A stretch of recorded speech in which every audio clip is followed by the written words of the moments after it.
આંતરરાષ્ટ્રીય હિન્દુ પરિષદના ડોક્ટર તોગડિયાએ ખેરાલુની મુલાકાત લીધી.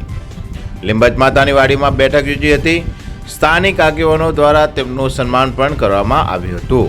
ડોક્ટર પ્રવીણ તોગડિયાએ હિન્દુ રાષ્ટ્ર પર વિષય પર સભા સંબોધી હતી. હિન્દુઓએ દર શનિવારે હનુમાન ચાલીસાના પાઠ કરવા આહવાન કર્યું હતું.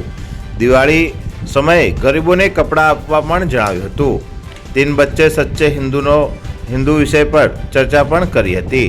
ડોક્ટર પ્રવીણ તોગડિયાએ વીર શહીદ સુરેશભાઈ બારોટ અને બ્રહ્મલીન હરદેવગીરી ગોસ્વામીની સમાધિએ પુષ્પાંજલિ અર્પણ કરી હતી અને તેમના પરિવાર સાથે ચર્ચા વિમર્શ પણ કરી હતી. તોગડિયાએ નિવેદન આપીને વધુ માહિતી આપી હતી. ત્યારબાદ તેઓ ખેરાલુ તાલુકાના વિઠોડા ગામે જવા રવાના થયા હતા.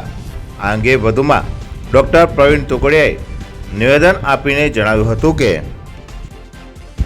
આજ ખેરાલુમાં સુરેશ બારોટ અને હરદેવગીરી ગોસ્વામી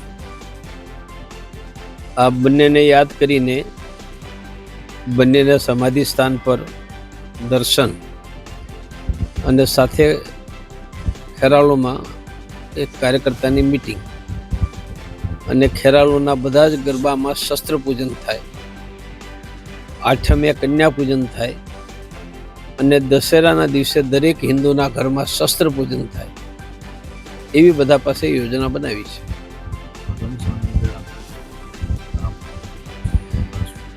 આંતરરાષ્ટ્રીય હિન્દુ પરિષદ, રાષ્ટ્રીય બજરંગ દળ નવરાત્રમાં શસ્ત્ર પૂજન, કન્યા પૂજન, દિવાળીમાં ગરીબોને કપડાં આપવા, ગરીબ બાળકોને મીઠાઈ અને અમાસને દિવસે દરેક ઘરમાં લક્ષ્મી પૂજન એવા 5 કાર્યક્રમો કર્યા.